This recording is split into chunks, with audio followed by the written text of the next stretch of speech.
Is going on, guys? My name is Amos and I'm back again with another video. So in today's video we want to talk about the logarithmic functions. All right, now this video makes the assumption that you guys are already familiar with exponentiation, or at least raising a number to a certain power. All right, so let's say you have a number expressed in the form a raised to the power of x. So let's say you have a number y, and that number y is given by a raised to the power of x. All right, so what is the logarithm of y? So that is the question that we want to answer in this video. All right, so the exponent x in this case is known as the logarithm of y. All right, so we say x is going to be equal to the logarithm of y to a certain base. All right, so now the base here is a. So the exponent x is what we call the logarithm of y taken to the base a. All right, so x is the logarithm of the number y. All right, now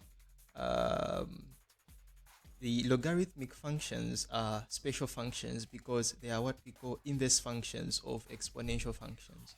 Now we're going to see how this is going to develop, and probably at the end of the video it's going to become clear why the logarithmic functions are going to be the inverse functions of exponential functions. All right, now to understand what we have here, let me just give you guys an example. Let's say you want to solve this problem. 10 raised to the power of x is equal to 1000. Well, whenever we want to find the logarithm, so notice that our a in this case is 10, our y is 1000, and our exponent here is what we are trying to call the logarithm of the number y, which is 1000. So whenever we want to find the logarithm x or the exponent x, we are always trying to ask ourselves a question: how many times can I multiply this 10 to get 1000? Or to what power can I raise this 10 to get the number 1000? Well, the answer to this question is the logarithm of 1000 to the base 10.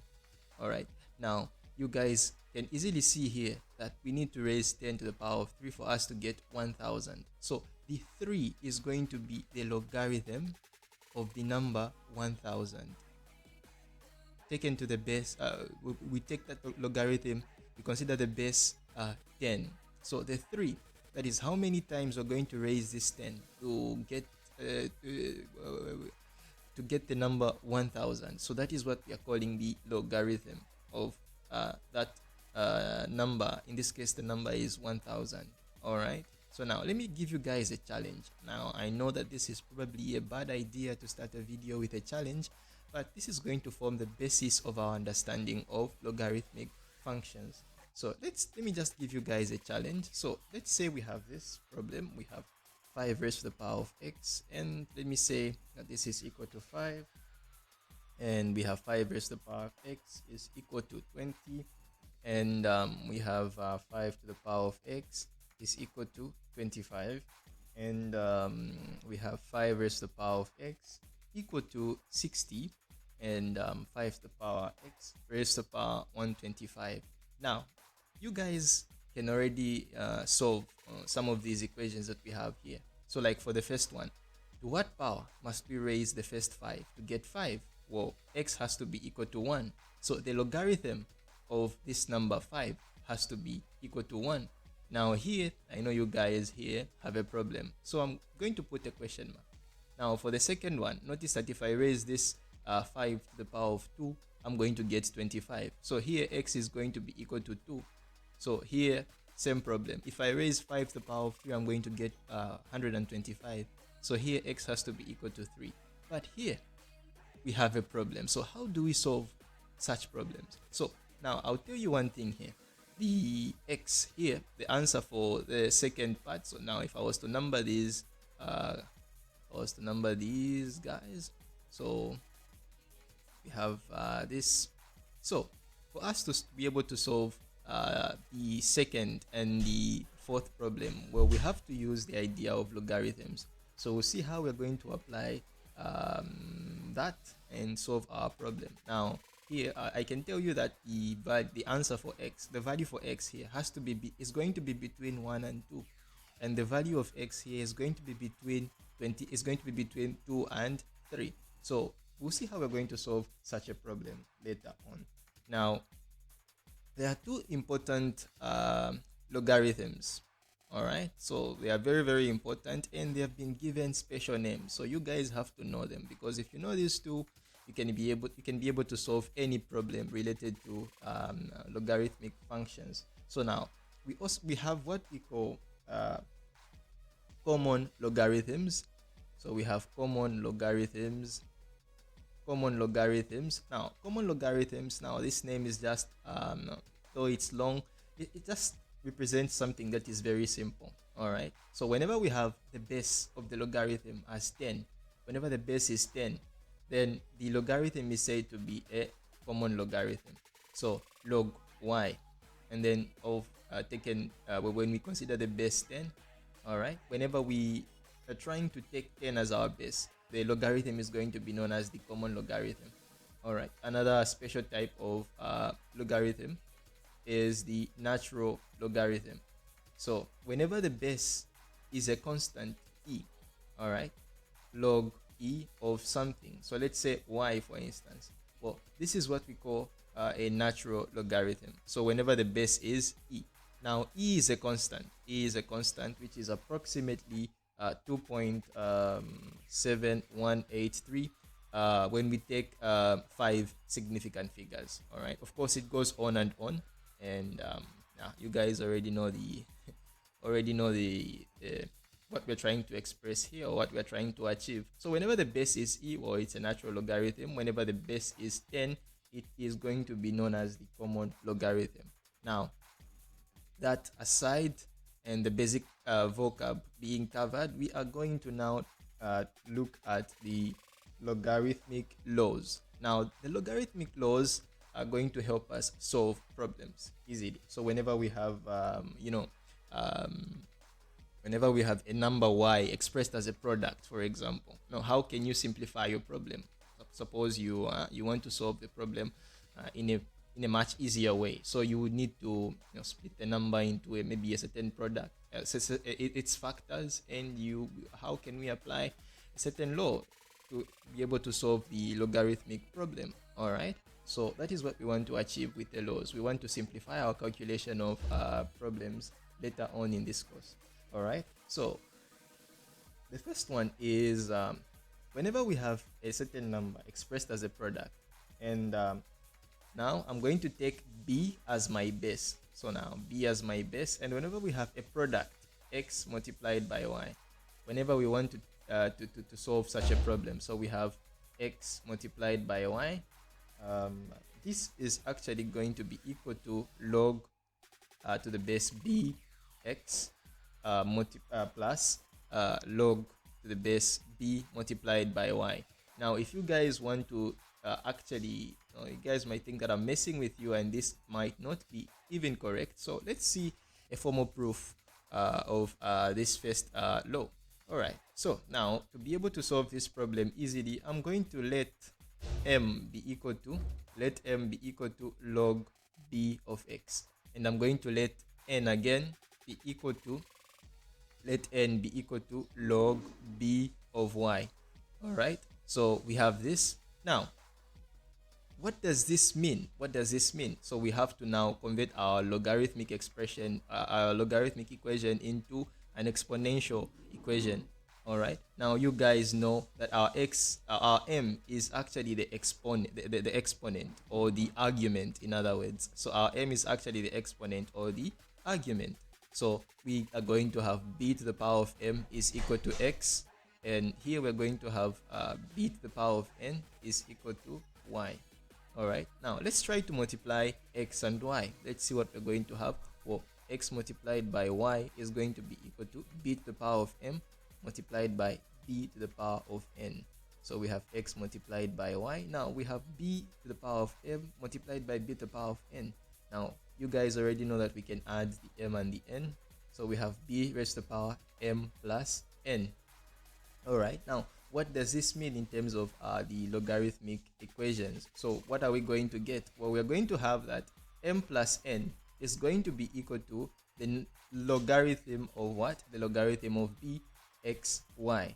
Now, what is our m? Let me just take care of the top part so that we are able to see what we are doing.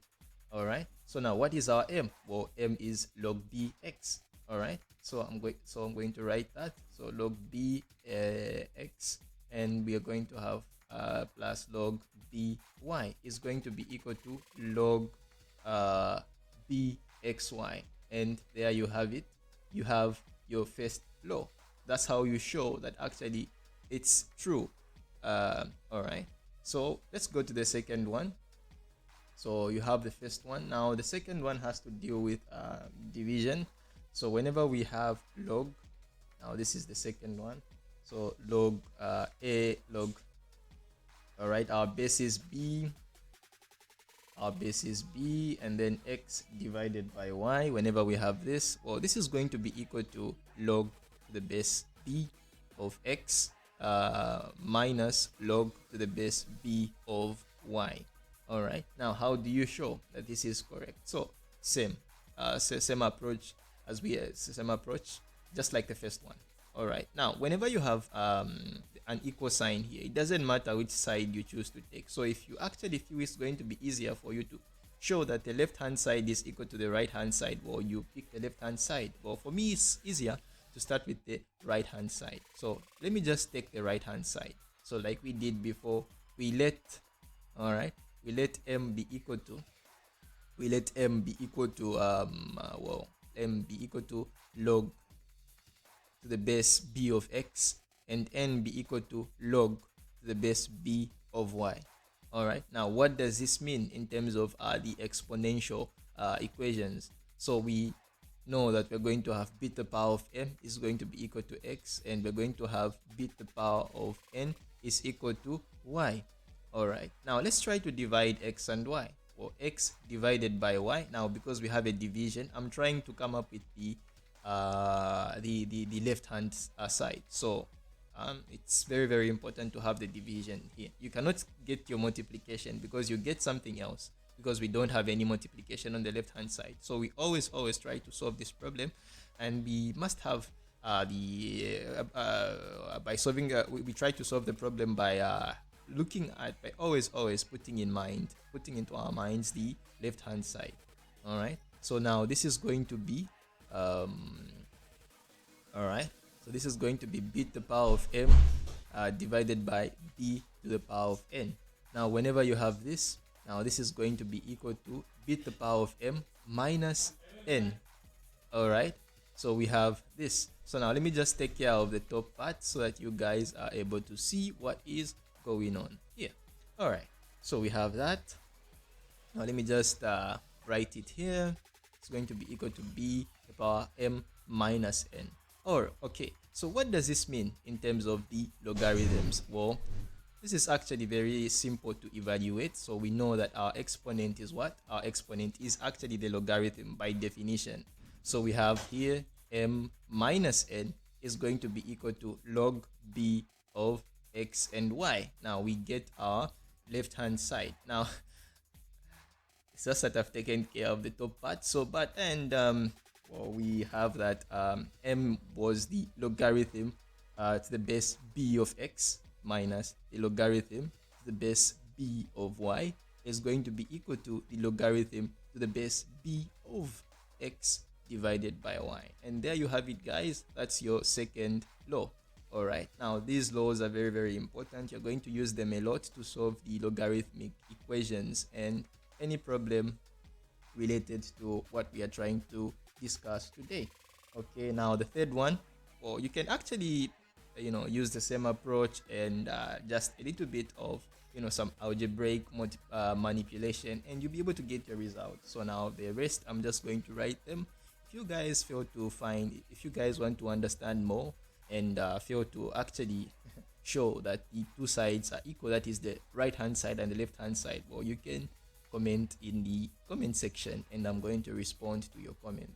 All right. So we have that the logarithm taken to the base b of a number. Let's say x raised to the power of n. Well, this is going to be equal to n multiplied by the logarithm of x taken to the base b. Now, this is your third one. Now, your fourth one is actually very simple. Now, we have that log a of a is going to be equal to 1. Now, if you look at what we have here, now, why do we have a 1 here? So, whenever you have the base equal to our y or our x here, so we should always find 1. Well, how is this working? All right, so now you basically have to ask yourself, you have to convert this into an exponential equation. So now we have log a. So now the exponent is our logarithm. So in this case, the exponent, which is 1, which is what we are calling our logarithm. So we must have that the base is a. So we have that a to the power 1 is equal to a. All right, now this equation is true.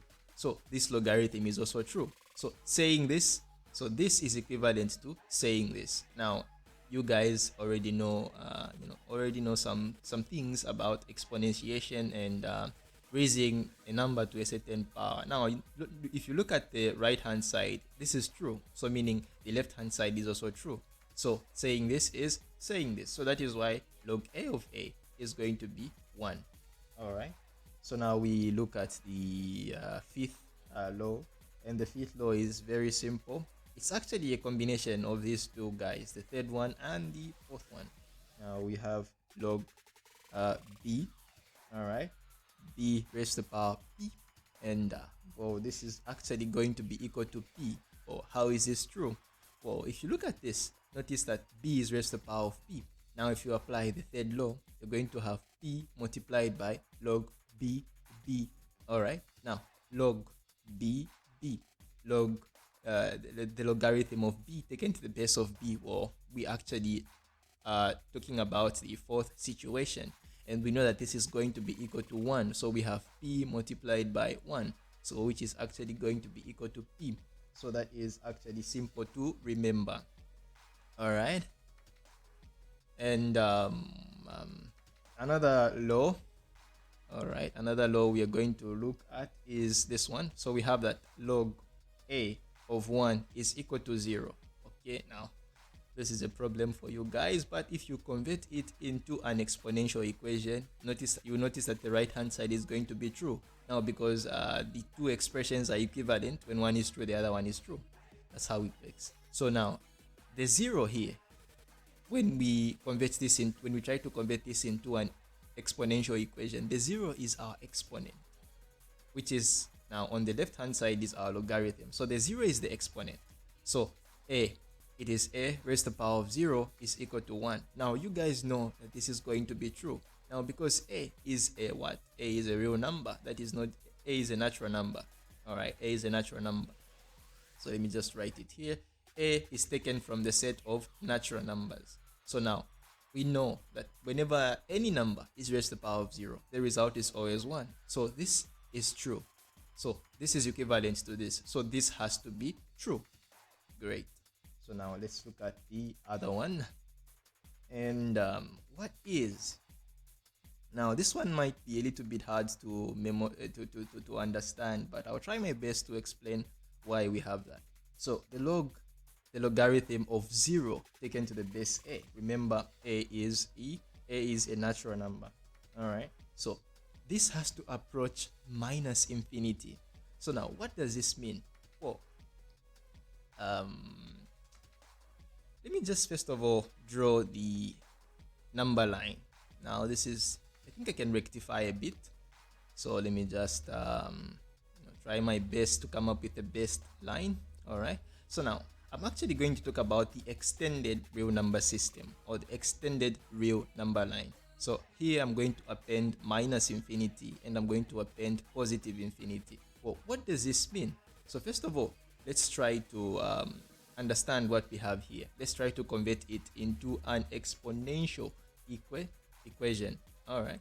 So let's try to do that. So for a, so basically, to what power am I going to raise this a? So I'm going to say x for me to be able to get 0. Now a is a natural number. A is non-zero. So there is no way of, for any value of x I take, maybe let's say in the same domain, in the set of natural numbers, I'm not going to have 0. All right, because even if x was 0, a to the power of 0 is 1, so 1 is not equal to 0. All right, so what is happening here? So we cannot find a specific value of x, but notice that as we go, so this is where my 0 is. As we keep going here on the left hand side here, as we try to approach minus infinity, well, sorry, here there's a problem. The a has to approach minus infinity for us to get to our result. Well, actually it's fine, I can just put it here, I can just put that here, but what has to approach minus infinity has to be x, which is our logarithm, which is our exponent in this case. Our exponent has to approach minus infinity for us to be able to get something that is going to be equivalent to 0. So the closer we get to minus infinity, the closer we get to 0, and hence our logarithm has to approach minus infinity. Remember, what is our logarithm? Our logarithm is the exponent. So the log a, the log of 0 taken to the base a, is actually our x. So I can say this is our x. So the x has to approach minus infinity. The x has to approach minus infinity. The closer we get to minus infinity, well, the closer we get to 0 for the logarithm. So that is actually the beauty of this. So that is why this has to go to minus infinity. Now, if you guys still have problems understanding this, well, we can take values, specified values. So whenever you take, for example, minus 1, so you have a to the power minus 1 is equal to 0. Well, a is a positive real number, and this can be written as 1 over a is equal to 0. Then you divide, you get your result. Now, it's actually wrong to say that this is going to be equal to 0, because we won't get 0. We'll get something that is not 0. So now I will not use the equation, the equal sign here, but you try to compute this. You take another value, you take minus 2. Or when you take minus 2, you divide 1 by a to the power 2. You take 3. Now notice that your value is going to get smaller and smaller, because your denominator is going to get bigger and bigger, and your numerator is a constant, which is 1. So we'll get closer and closer to 0 the closer we get to minus infinity. So if you take minus 10, minus 1000, minus 1 billion, well, you're going to have something that is going to be close to the 0. So that is why our logarithm has to approach minus infinity for us to be able to solve this.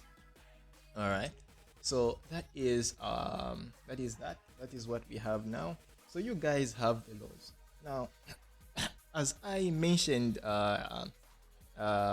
just a few minutes ago, and we talked about the important logarithms. We talked about the common logarithms and the natural logarithms. Now I just want to talk more on the natural logarithms, because you guys are already familiar with the common logarithms, because humans like to use the number 10, and that shouldn't cause any problems. But I need to maybe some wording on the natural logarithms. Okay, now whenever things get complicated in mathematics, we try to find simpler ways of representing them, that is notation wise. So whenever the notation becomes complicated, we try to look for something simple to actually help us understand what is going on, because when the notation is complicated, we might try to think that the problem is also complicated. But simpler notation means we can take an easier approach to the problem solving technique, and everything is going to be okay. Now for just on the common logarithm, so instead of writing log 10 of a certain number y, well, we can actually say LGY. Now this would mean that the base is 10. Okay, this would mean that the base is 10. Now for the natural logarithms, whenever we have log e of y, well, this is the same as writing ln of y. So we actually read this as natural log of y. So it is ln of y or natural log of y. I actually like the second approach, better, because saying ln is a bit of a challenge. So we have the natural log of y. So the natural log of y is actually equal to this. So this means that the base of the logarithm is what? The base of the logarithm is is e, and for LGY, the base of the logarithm is y. Is 10. Sorry, the base is 10. So for the natural logarithms.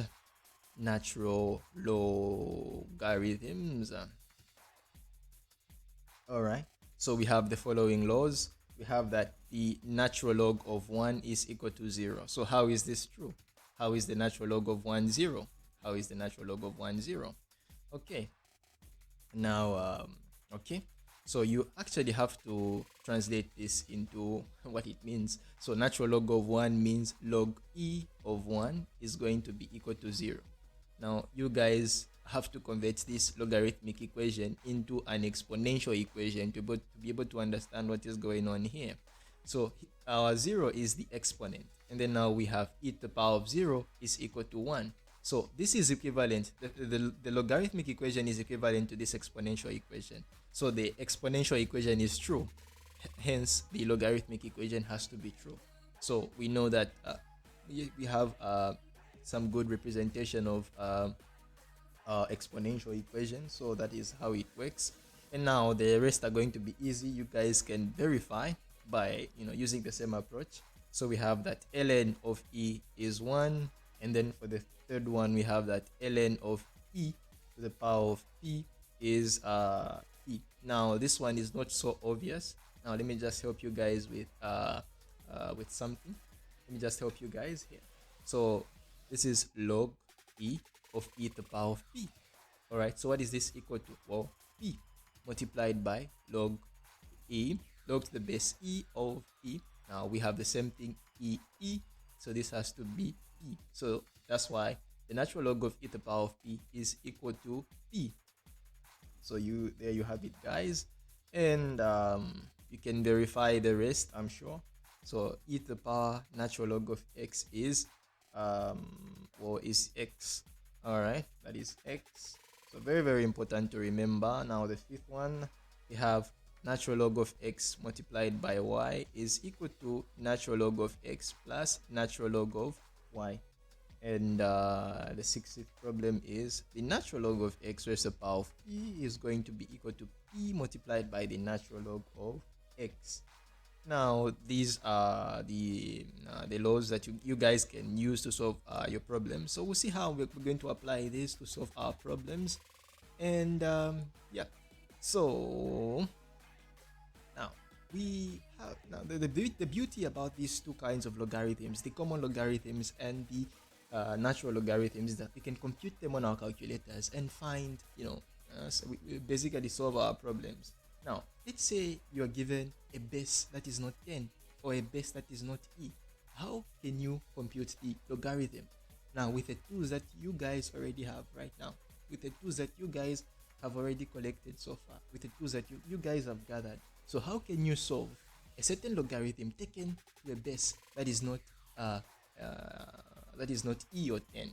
All right. So what are you going to do? Well, we actually have an important formula. And this is what we call the change of basis formula. Change of base formula, sorry. Change of base formula. Now, I'll write it and then I'll try to show that it's actually true. I'll come up with a formal proof for this change of basis formula. So we have the log of x, the base b, is going to be equal to the log of a, all right, the log of x to the base a, and divided by the log of a to the base b. Now this is the change of basis formula. Now, like I said, whenever you have an equation, it's your choice to start whether to take the left hand side or the right hand side. But what determines what you choose to start with is the part which is easier to manipulate. So for the left hand side is easier for me to manipulate.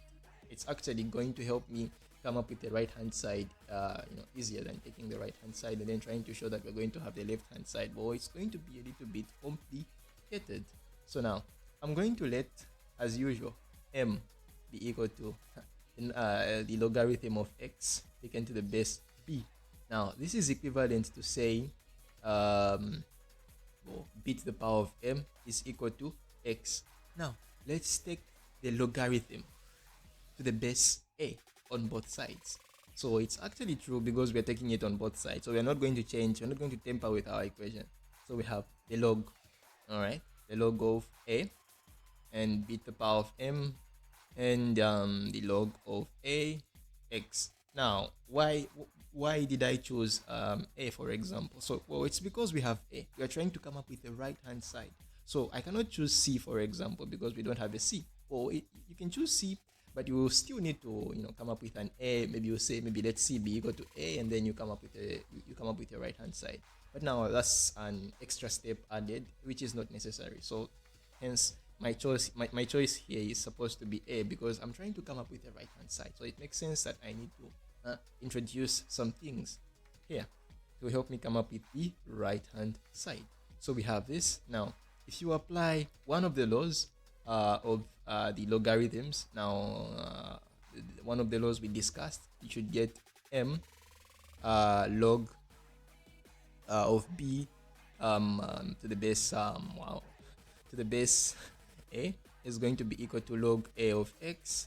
And now let me just take care of the I want you guys to see that I'm not messing with you. So actually going to continue here, though it's going to be a little bit annoying. So what is our m? Our m is this guy. It is log b x. And notice that I have to divide here. I have to divide by what, Mr. Nguyen? By